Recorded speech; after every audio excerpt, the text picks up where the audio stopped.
Hello दोस्तों, railway की पाठशाला में आपका स्वागत है। और दोस्तों, आप ही के रिक्वेस्ट पर मैं यहाँ पर ब्लैक बोर्ड पे पढ़ाने का प्रयास कर रहा हूँ। आपको पता है, हम जो केमिस्ट्री करा रहे थे उसको कंटिन्यू करते हैं और केमिस्ट्री की अब 3-4 क्लासेस बची हुई हैं। बाकी क्लासेज खत्म होने के बाद फिर हम बायोलॉजी शुरू करेंगे, जो कि बहुत इंपॉर्टेंट है दोस्तों। और आज के इस वीडियो में हम देखेंगे हमारे दैनिक जीवन में काम आने वाले कुछ महत्वपूर्ण यौगिक। दोस्तों, ये जो यौगिक हैं इनके बारे में क्वेश्चन पूछे जाते हैं। इनके रासायनिक सूत्र क्या क्या होते हैं, दूसरा इनका यूज कहाँ किया जाता है और इनसे संबंधित रासायनिक अभिक्रियाएं कई बार पूछ ली जाती हैं। तो दोस्तों, इस आज के इस वीडियो में हम मेनली 6 आपके रसायन है, 6 आपके यौगिक है, 6 आपके कंपाउंड है जिनके बारे में देखेंगे। उनको कैसे बनाया जाता है, उनके क्या क्या उपयोग है, उनके गुण हम देखने वाले हैं। तो देखिए, मैं आपको बता दूं पहले कि किस किस के बारे में आज हम पढ़ने वाले हैं। तो मैं एक बार सबका लिख देता हूं। तो देखिए, पहला हम पढ़ेंगे हमारा जो साधारण नमक होता है NaCl, सोडियम क्लोराइड, उसके बारे में कि सोडियम क्लोराइड है उसको कैसे बनाया जाता है, ठीक है, वो कहाँ काम आता है, उसके गुण क्या क्या होते हैं और इसकी रासायनिक अभिक्रियाएं थोड़ी बहुत। फिर हम देखेंगे सोडियम हाइड्रोक्साइड, जिसको कास्टिक सोडा बोलते हैं, उसके ऊपर। फिर हम देखेंगे आपके जो आपका Na2CO3.10H2 जो आपका होता है धावन सोडा, ठीक है, क्या होता है धावन सोडा, या आपके धोने का सोडा, उसके बारे में हम देखेंगे। उसके बाद में हम देखेंगे आपके बेकिंग सोडा, ठीक है, जिसका सूत्र होता है NaHCO3, ये होता है बेकिंग सोडा। बेकिंग सोडा कैसे बनाया जाता है, इसके क्या क्या उपयोग हैं, क्या क्या इसके गुण हैं, उसके बारे में देखेंगे। फिर हम देखेंगे प्लास्टर ऑफ पेरिस, और प्लास्टर ऑफ पेरिस जिसका सूत्र होता है CaSO4.1/2H2O। प्लास्टर ऑफ पेरिस क्या होता है, कैसे काम लिया जाता है और कैसे इसका बनाया जाता है, उसके बारे में देखेंगे। फिर हम लास्ट में देखेंगे जिप्सम, जो होता है CaSO4.2H2O, ठीक है। इन सब के बारे में हम देखने वाले हैं एक एक करके। तो सबसे पहले देखते हैं NaCl के बारे में कि आपके जो साधारण नमक होता है NaCl वो क्या होता है, उसके बारे में देखेंगे और इन सब के बारे में हम देखेंगे, ठीक है। ये बहुत ही इंपॉर्टेंट है दोस्तों, इनके रासायनिक सूत्र, इनको बनाने की विधियां और इनके बारे में बहुत बार क्वेश्चन पूछ लिया जाता है। तो सबसे पहले बात करते हैं NaCl की। अब देखिए, NaCl है, इसको साधारण नमक बोलते हैं, यानी कि हम जो घर में खाने के लिए जो नमक काम में लेते हैं वो दोस्तों NaCl होता है। NaCl का जो निर्माण होता है दोस्तों वो 2 तरीके से हो सकता है। पहला तरीका तो यह है कि आप उसको प्राकृतिक तरीके से बना सकते हैं।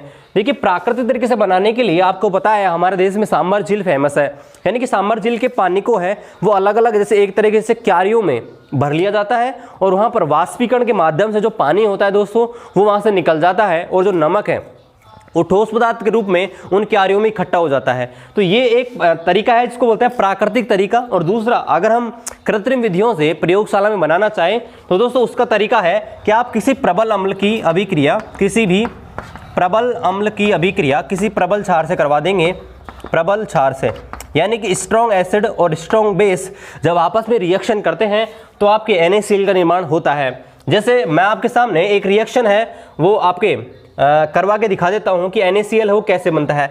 मान लीजिए मेरे पास यहाँ पर एक NaOH है, ठीक है, मैं एक अम्ल लेता हूँ, मान लीजिए ये HCl अम्ल है और प्रबल क्षार के रूप में मैंने ले लिया NaOH, ठीक है। ये आपके प्रबल अम्ल है, ये आपके प्रबल क्षार है। जब दोनों अभिक्रिया करते हैं दोस्तों तो यहाँ पर देखिए ये Na है, ये Cl है, ये दोनों आपस में मिलेंगे और यहाँ पर जो अभिक्रिया होगी वो होगी NaCl। अब यहाँ पर बचा क्या, देखिए ये H और ये OH, यहाँ दोनों मिलकर बनाएंगे H2O। क्या बनाएंगे, H2O, जिसको बोलते हैं जल। तो इस प्रकार से आपके प्रयोगशाला में NaCl का निर्माण यहाँ पर किया जाता है। अब दोस्तों NaCl के बारे में देखते हैं। अब देखिए, NaCl है वो प्रबल अम्ल और प्रबल क्षार से बनता है और हमने आपको बताया था जब प्रबल अम्ल और प्रबल क्षार आपस में अभिक्रिया करते हैं तो दोस्तों उस अभिक्रिया को बोलते हैं आपके उदासीनीकरण, यानी कि न्यूट्रलाइजेशन रिएक्शन। और न्यूट्रलाइजेशन रिएक्शन से जो आपका लवण बनता है, मैंने आपको बताया था लवण 3 प्रकार से हो सकता है, आपका अम्लीय लवण, क्षारीय लवण और उदासीन लवण।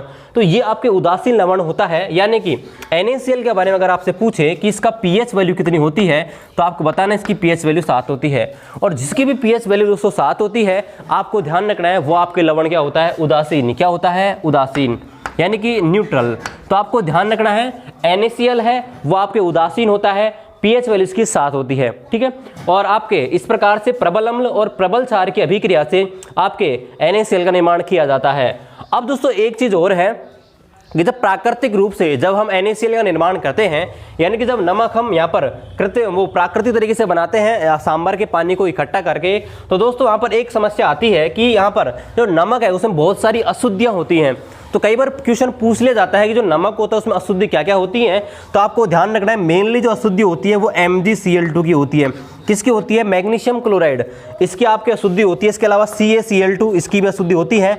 आपको ध्यान रखना है इनकी अशुद्धियाँ होती हैं। अब दोस्तों अशुद्धियाँ जो होती हैं उन अशुद्धियों को दूर कैसे करें, ठीक है, ये क्वेश्चन पूछ लिया जाता है कि जो साधारण नमक होता है उसमें जो अशुद्धियां पाई जाती हैं उन अशुद्धियों को कैसे पृथक किया जाता है, कैसे अलग किया जाता है। तो चलिए अब मैं आपको बताता हूं अशुद्धियों को कैसे दूर करते हैं।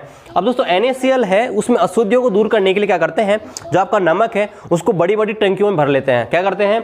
बड़ी बड़ी टंकियों में लिक्विड के रूप में भर लेते हैं और लिक्विड के रूप में भरने के बाद उसमें एक गैस प्रवाहित करते हैं। कौन सी गैस? HCl, hydrochloric gas. ध्यान रखना ये अम्ल भी होता है, गैस भी होती है, लेकिन नमक को शुद्ध करने के लिए हाइड्रोक्लोरिक गैस आपके जो साधारण नमक होता है उसका विलयन होता है उसके अंदर प्रवाहित करते हैं, तब जाके आपका जो नमक है दोस्तों वो आपके शुद्ध बन जाता है। तो कई बार क्वेश्चन पूछ लिया जाता है कि साधारण नमक उसमें जो अशुद्धियाँ होती हैं उनको दूर करने के लिए क्या किया जाता है। तो आपको ध्यान रखना है कि बड़ी बड़ी टैंकियों में उनको भर लिया जाता है सॉल्यूशन को और उसमें HCl गैस है वो दोस्तों मिलाई जाती है।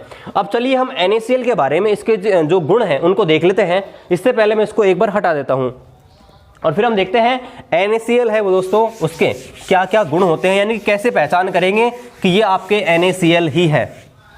अब चलिए हम देखते हैं कि NaCl है उसकी पहचान कैसे करेंगे। तो दोस्तों NaCl है पहला पदार्थ, ये ठोस के रूप में होता है। क्या होता है? यह एक ठोस पदार्थ होता है, ठीक है। आपने देखा होगा नमक होता है वो सॉलिड स्टेट में होता है। दूसरा, इसका जो गलनांक होता है दोस्तों, गलनांक, अब देखिए गलनांक क्या होता है, वह टेम्परेचर जिस पर कोई ठोस पदार्थ होता है वो तापमान ग्रहण करके दोस्तों आपके द्रव अवस्था में बदलता है, उसको बोलते हैं गलनांक। यानी किसी ठोस का आपके द्रव अवस्था में बदलना उसको बोलते हैं गलनांक। और इसका जो गलनांक होता है दोस्तों NaCl का वो होता है 1081 और केल्विन। क्या होता है? 1081 केल्विन। दूसरा गुण इसका होता है, तीसरा गुण इसका होता है कि यह जल में क्या होता है? विलय होता है। क्या होता है? जल में विलय होता है, ठीक है। आपने नमक है, आपने देखा होगा जल में उसको आप मिलाते हो, ठीक है, तो उसमें आपने देखा होगा यह जल में पूरी तरह विलय हो जाता है।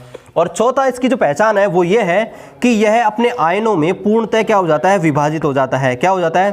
पूर्णतः विभाजित। यानी कि दोस्तों जब हम इसके अंदर जल मिलाएंगे तो ये आपके NaCl है वो अपने अपने आयनों में दोस्तों इस प्रकार से Na+ और Cl- के रूप में यहाँ पर टूट जाता है, यानी कि ये दोनों आयनों में यहाँ पर विभक्त हो जाता है।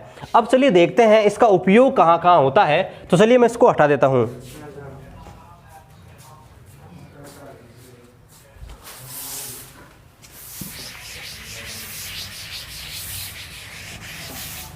चलिए बात कर लेते हैं कि जो नमक होता है NaCl होता है इसका उपयोग कहाँ करते हैं। तो दोस्तों पहला उपयोग तो आपको पता है कि इसको हम जो साधारण नमक होता है, कॉमन साल्ट जो होता है, उसके रूप में भोजन के रूप में इसका उपयोग किया जाता है। यानी कि पहला तो हम साधारण नमक के रूप में इसका उपयोग करते हैं। क्या होता है? साधारण नमक के रूप में। दूसरा दोस्तों इसका उपयोग होता है वो होता है आपके हिमीकरण मिश्रण बनाने में। हिमीकरण मिश्रण बनाने में।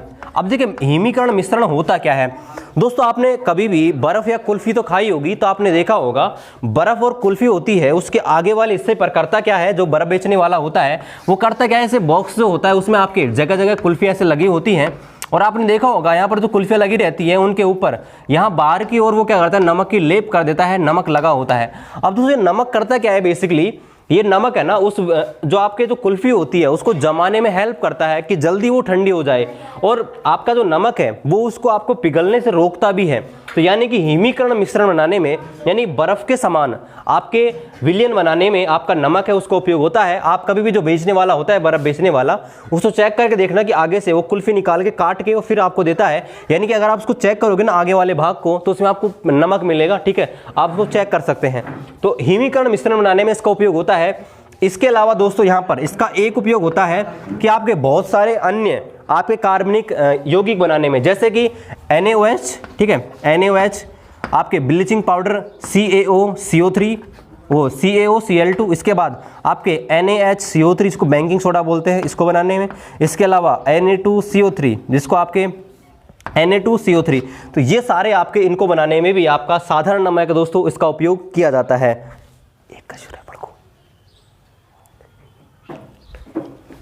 इसके अलावा दोस्तों एक उपयोग इसका होता है खाद्य परिरक्षक के रूप में। खाद्य परिरक्षक के रूप में।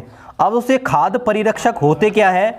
अब ये खाद्य परिरक्षक क्या होते हैं? हमारे जो भोजन होते हैं दोस्तों, खाने की चीज़ जो भी होते हैं, जैसे अचार वगैरह होते हैं, तो वो क्या होते हैं कि थोड़े दिन के बाद वो खराब होना शुरू हो जाते हैं। तो खाद्य परिरक्षक ऐसे पदार्थ होते हैं जो कि आपके खाने वाली जो भी चीज़ें होती हैं उनको सड़ने से बचाते हैं, गलने से बचाते हैं। तो इसके अलावा मैं आपको और भी एग्जांपल दे दूं खाद्य परिरक्षक के, तो चीनी भी चीनी है, इसका उपयोग किया जाता है। ठीक है, चीनी भी एक प्रकार से खाद्य रक्षक का कार्य करती है। इसके अलावा का जो सिरका होता है, ठीक है, सिरका, इसका उपयोग हम खाद्य परिरक्षक के रूप में करते हैं। यानी कि आपके जो खट्टे पदार्थ होते हैं जैसे कि हमारे अचार वगैरह, उनको यहाँ पर संरक्षित करने के लिए आपके इसका उपयोग NaCl का किया जाता है। तो ये आपके जो साधारण नमक है NaCl, इसके उपयोग हैं ये सारे के सारे। ठीक है, तो ये आपके साधारण नमक के बारे में कंप्लीट हो गया।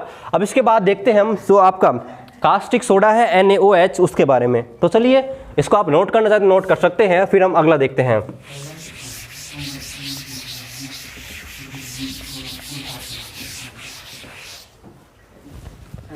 अब चलिए दोस्तों बात करते हैं यहाँ पर जो दूसरा है, दूसरा यौगिक की, जिसको बोलते हैं NaOH, और ये है आपके कास्टिक सोडा। अब दोस्तों कास्टिक सोडा है, इसको बनाने के लिए क्या करते हैं, आपका जो साधारण नमक होता है, अभी हमने उसको उपयोग देखे थे, तो साधारण नमक होता है, उसके जलीय विलयन में दोस्तों क्या करते हैं, हम विद्युत धारा प्रवाहित करते हैं। और दोस्तों इस अभिक्रिया को बोलते हैं क्लोर क्षार अभिक्रिया। ध्यान रखना है, क्लोर क्षार अभिक्रिया। ये पूछा जाता है क्लोर क्षार अभिक्रिया क्या है, क्लोर क्षार अभिक्रिया। अब देखिए करते क्या है, आपके NaOH बनाने के लिए जो आपका साधारण नमक होता है NaCl, ठीक है, ये हमने ले लिया और इसका जलीय विलयन ले लिया, यानी कि इसके अंदर जल मिला दिया H2O। अब इसके अंदर हम देंगे विद्युत धारा। क्या देंगे?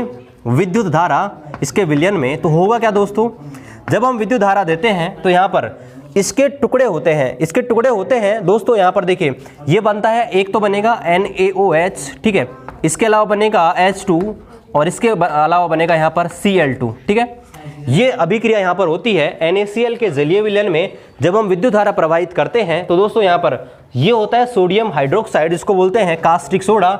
इसका रासायनिक नाम भी पूछ सकता है, तो आपको ध्यान रखना, इसका रासायनिक नाम होता है सोडियम हाइड्रोक्साइड। क्या होता है? Sodium hydroxide, sodium hydroxide. तो ये होता है कास्टिक सोडा। कास्टिक सोडा को इस प्रकार से बनाया जाता है, जो साधारण नमक होता है उसके जलीय विलयन में विद्युत धारा जब प्रवाहित करते हैं तो आपके NaOH कास्टिक सोडा बनता है, साथ में हाइड्रोजन गैस बनती है और साथ में क्लोरीन गैस भी बनती है, और इस रासायनिक अभिक्रिया को बोला जाता है क्लोर क्षार अभिक्रिया। अब चलते हैं देखते हैं आपके इसकी पहचान कैसे करेंगे, कि आपको अगर दे दिया जाए कि ये NaOH है तो आप कैसे पहचानेंगे कि ये NaOH ही है। तो चलिए अब देखते हैं इसके कुछ गुण की कैसे पहचान इसकी करेंगे।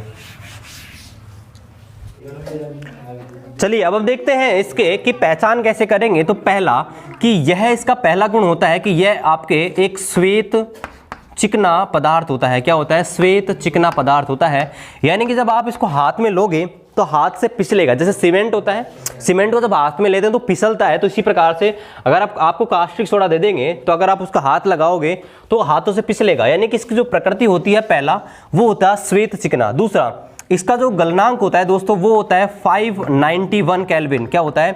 591 केल्विन होता है, 591 केल्विन, ये आपको ध्यान रखना है। तीसरा इसकी जो प्रकृति होती है दोस्तों वो होती है क्या? क्षारीय। और क्षार में कैसा? प्रबल क्षार, यानी कि स्ट्रॉन्ग बेस। क्या होता है? प्रबल क्षार। और मैंने आपको थोड़े दिन पहले जो क्लास में बताया था कि प्रबल अम्ल प्रबल क्षार, दुर्बल अम्ल दुर्बल क्षार, तो उस टाइम पे भी आपको बताया था NaOH होता है वो आपके एक प्रबल क्षार होता है। तो आपको ध्यान रखना है NaOH वो आपके एक स्ट्रॉन्ग क्या होता है? स्ट्रॉन्ग बेस होता है। ठीक है, पूछ ले जाता है कि निम्न में से कौन सा एक प्रबल क्षार का उदाहरण है, तो आपको ध्यान रखना है NaOH KOH। अब इसके बाद में इसका चौथा जो आपका प्रॉपर्टी है, चौथा गुण है, वो ये है कि जब इसको हम जल में मिलाते हैं तो ये अपने आयनों में बहुत तेजी से क्या हो जाता है? विभक्त हो जाता है।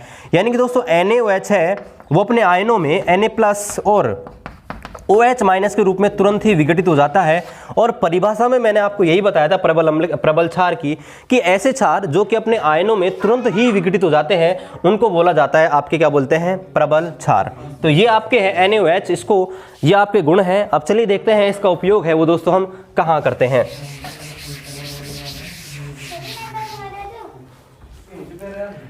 पहला दोस्तों इसका जो उपयोग है वो ये है कि बॉक्साइट के धातुकर्म में, बॉक्साइट के धातुकर्म में। अब दोस्तों धातुकर्म क्या होता है? और बॉक्साइट क्या होता है उसके बारे में देखते हैं।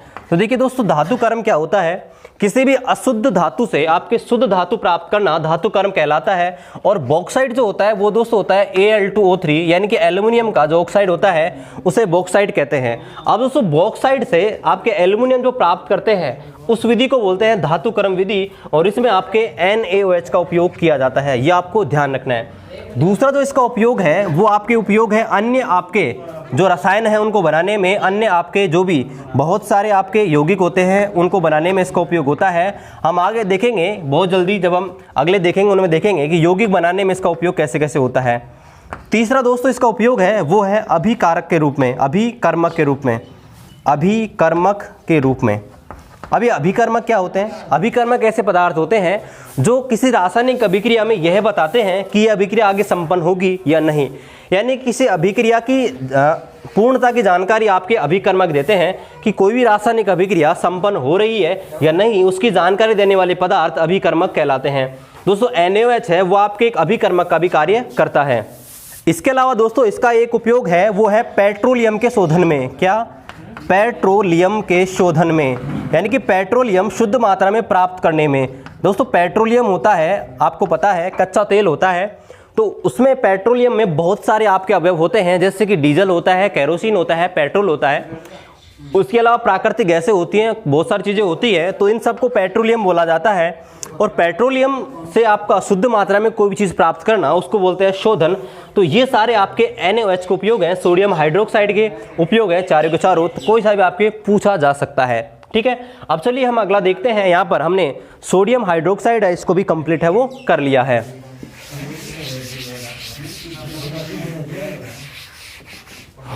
चलिए हम तीसरा देखते हैं जो कि हमारा है, जिसको बोलते हैं विरंजक चूर्ण, विरंजक चूर्ण, या आपके बोलते हैं ब्लीचिंग पाउडर, विरंजक चूर्ण, या इसको बोलते हैं ब्लीचिंग पाउडर। क्या बोलते हैं? ब्लीचिंग, अंग्रेजी में नाम है इसका ब्लीचिंग पाउडर। अब दोस्तों ब्लीचिंग पाउडर है, ठीक है, इसका सूत्र होता है आपके CaOCl2। क्या होता है? CaOCl2, यानी कि इसका रासायनिक नाम अगर लिखेंगे तो क्या हो जाएगा? देखिए कैल्शियम ऑक्सी क्लोराइड। क्या नाम होगा? कैल्शियम ऑक्सी क्लोराइड, ये इसका रासायनिक नाम होता है, कैल्शियम ऑक्सी क्लोराइड। अब देखिए इसको बनाते कैसे हैं उसके बारे में देखते हैं। अब दोस्तों विरंजक चूर्ण को बनाने के लिए जो आपका जो भुजा हुआ चूना होता है, दो प्रकार का चूना होता है, एक होता है CaO, एक होता है CaOH2। दोस्तों CaO होता है, इसको बोलते हैं बिना भुजा हुआ चूना, यानी कि इसमें पानी नहीं है, बिना भुजा हुआ, क्या? बिना भुजा हुआ चूना। और ये है आपका भुजा हुआ चूना, यानी कि इसके अंदर पानी जब ऐड कर देते हैं तो आपका ये हो जाता है भुजा हुआ चूना। अब देखते हैं कि जब विरंजक चूर्ण बनाते हैं तो आपका भुजा हुआ चूना है, उसके अंदर दोस्तों क्लोरीन गैस है वो हम मिलाते हैं। तो चलिए अब हम आपको बताते हैं कि किस प्रकार से जो इसका निर्माण है वो यहाँ पर किया जाता है। तो देखिए विरंजक चूर्ण को बनाने के लिए आपको करना क्या होगा, जो बिना वो भुजा हुआ चूना है CaOH2, इसके अंदर दोस्तों हम मिलाएंगे क्लोरीन गैस। क्या मिलाएंगे? Chlorine gas. अब देखिए जैसे ही क्लोरीन गैस मिलाएंगे तो यहाँ बनेगा CaOCl2। चलिए मैं आप इस अभिक्रिया को और खोल के है वो दिखा देता हूँ। देखिए ये जो है इसको आप खोलेंगे तो क्या बनेगा? CaO बनेगा 2 CaO2 और H बनेगा 2 H2। ठीक है, और ये जब अभिक्रिया करेगी Cl2 से, देखिए क्या बनेगा? Ca 2 O है तो एक O ले लेंगे CaO और Cl2, तो CaOCl2। अब देखिए क्या बच गया? एक तो O बच गया, 2 H2 बच गए, तो क्या बनेगा? H2O। ठीक है, तो इस प्रकार से आपका जो विरंजक चूर्ण है, ब्लीचिंग पाउडर है, इसको यहाँ पर बनाया जाता है। यानी कि कैल्शियम का आपका जो भुजा हुआ चूना होता है, कैल्शियम हाइड्रोक्साइड, उसके अंदर जब क्लोरीन गैस दोस्तों प्रवाहित करते हैं तो आपके ब्लीचिंग पाउडर है वो यहाँ पर बनता है। ठीक है, तो ये थी इसको बनाने की विधि। अब देखते हैं कि इसकी पहचान कैसे करते हैं। अब चलिए देखते हैं इसके गुण की कैसे पहचान करेंगे कि आपको ब्लीचिंग पाउडर है वो दिया हुआ है। तो पहला दोस्तों इसका गुण है वो ये है कि एक पीला रंग का होता है। पहली बात तो ये कि पीला रंग का होता है और इसकी गंध होती है वो कैसी होती है? तीक्ष्ण होती है। यह एक तीक्ष्ण गंध वाला एक पीले रंग का क्या होता है? पदार्थ होता है। दूसरी चीज दोस्तों ये आपके होता है, ये आपके जल में क्या होता है? ठंडे जल में विलय होता है। क्या होता है? ठंडे जल में क्या होता है? विलय होता है। ठंडे जल में विलय होता है। तीसरा जो विरंजक चूर्ण होता है दोस्तों, इसको अगर हवा में खुला छोड़ देते हैं तो आपकी क्लोरीन गैस है वो मुक्त करता है। कौन सी गैस मुक्त करता है? क्लोरीन। और ये क्वेश्चन रेलवे में पूछा गया है कि अगर CaOCl2 यानी कि आपके ब्लीचिंग पाउडर को हवा में खुला छोड़ देंगे तो कौन सी गैस देगा? तो सीधी सी बात है, इसके अंदर क्लोरीन गैस है, क्लोरीन गैस ही देगा। ठीक है, ये क्वेश्चन हो गया कि कौन सी गैस देता है हवा में खुला छोड़ने पर, तो क्लोरीन गैस ये आपके देता है। अगला, यह आपके तनु अम्लों से क्रिया करके भी आपके तनु अम्लों से जब अभिक्रिया करता है तो भी दोस्तों आपके ये क्लोरीन गैस ही देता है। जैसे मान लीजिए CaOCl2 इसकी अभिक्रिया मान लीजिए मैंने आपके करा दी H2SO4 से, इससे करा दी अम्ल से, तो यहाँ पर बनेगा CaSO4, क्या बनेगा? कैल्शियम सल्फेट, प्लस यहाँ पर दोस्तों बनेगा क्लोरीन गैस और यहाँ पर आपके बनेगा हाइड्रोजन। ठीक है, ये आपके जल बनेगा। ठीक है, ये चीज़ें यहाँ पर बनेंगी और ये आपको ध्यान रखना है कि यहाँ पर जब आपका, तो ये यहाँ पर बनेगा CaOL2 यानी कि जब विरंजक चूर्ण है जब तनु अम्लों से क्रिया करता है तो उस समय ये आपके जल बनाएगा, कैल्शियम सल्फेट बनाएगा और क्लोरीन बनाएगा, यानी कि क्लोरीन अम्ल है वो क्लोरीन गैस है वो यहाँ पर बनती है हमेशा। ये क्वेश्चन बहुत बार पूछा जाता है, तो आपको ध्यान रखना है विरंजक चूर्ण का सूत्र अगर आपको पता है CaOCl2 यानी कि इसके अंदर क्लोरीन है, तो आपको ध्यान रखना है ये हमेशा क्लोरीन गैस ही देता है।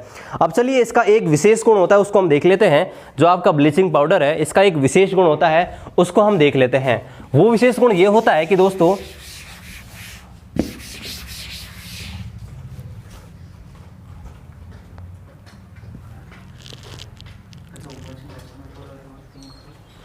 इसका विशेष गुण ये होता है कि आपका ब्लीचिंग पाउडर है ये दोस्तों करता क्या है, जब इसको हवा में खुला छोड़ देते हैं तो ये आपके क्लोरीन गैस बनाता है और वो जो क्लोरीन गैस है दोस्तों वो जल से अभिक्रिया करके यानी कि नमी प्राप्त करके आपके इस रूप में आ जाती है, एक नवजात ऑक्सीजन बनाती है। ये बनाती है नवजात ऑक्सीजन। इसको क्या बोलते हैं दोस्तों? नवजात ऑक्सीजन यानी कि न्यू ऑक्सीजन। क्या बोलते हैं? नवजात ऑक्सीजन। अब दोस्तों ये नवजात ऑक्सीजन है ना, ये बड़ी इंपॉर्टेंट है। क्यों इंपॉर्टेंट है? जब ये नवजात ऑक्सीजन किसी भी रंगीन पदार्थ पर गिरती है, किसी भी रंगीन कपड़े पर गिरती है ना, कलरफुल कपड़े पर गिरती है, रंगीन पदार्थ पर, अगर ये आपकी जो नवजात ऑक्सीजन है ये अगर गिर गई, अगर अभिक्रिया कर दी तो उस पदार्थ को क्या बना देगी? रंगहीन। ये इसका मोस्ट इंपॉर्टेंट गुण है, यानी कि इसका उपयोग दोस्तों आपके उद्योग धंधों में आपके विरंजक के रूप में किया जाता है, यानी कि रंग उड़ाने वाले पदार्थों के रूप में किया जाता है। इसलिए विरंजक चूर्ण इसका नाम ब्लीचिंग पाउडर होता है, यानी कि रंग उड़ाने वाला। यानी कि दोस्तों विरंजक चूर्ण इसको हवा में खुला छोड़ते हैं तो आपके नवजात ऑक्सीजन गैस बनाता है और ये नवजात ऑक्सीजन जब आपके किसी रंगीन पदार्थ से अभिक्रिया करती है तो उसे क्या बना देती है? रंगहीन बना देती है। ये इससे गुण है। ठीक है, अब इसको हटाते हैं और इसके कुछ और उपयोग भी है, उनको भी हम देख लेते हैं।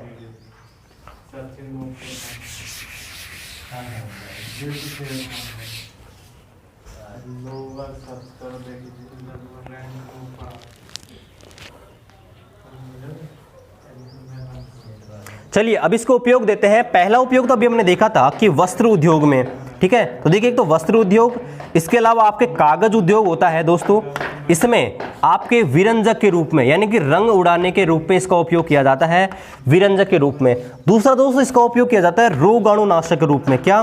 रोगाणुनाशक, यानी कि रोगाणुओं को नष्ट करता है ये फर्मी, इसको क्या बोलते हैं अंग्रेजी में? रोगाणुनाशक जो होता है। ठीक है, इसमें इसका उपयोग किया जाता है। इसके अलावा दोस्तों यह एक ऑक्सीकारक भी होता है। क्या होता है? ऑक्सीकारक। ठीक है, अब ऑक्सीकारक क्या होता है? ऑक्सीकारक वे पदार्थ होते हैं जो दूसरे पदार्थों का आपके ऑक्सीकरण कर देते हैं, वे ऑक्सीकारक कहलाते हैं, लेकिन खुद क्या होते हैं? अपचयित होते हैं। इसके अलावा दोस्तों ये आपका जो विरंजक चूर्ण है ये आपके जल के शुद्धिकरण में भी इसका उपयोग किया जाता है, यानी कि जल का शुद्धिकरण, आपके जल के शुद्धिकरण में भी आपका विरंजक चूर्ण है इसका उपयोग किया जाता है।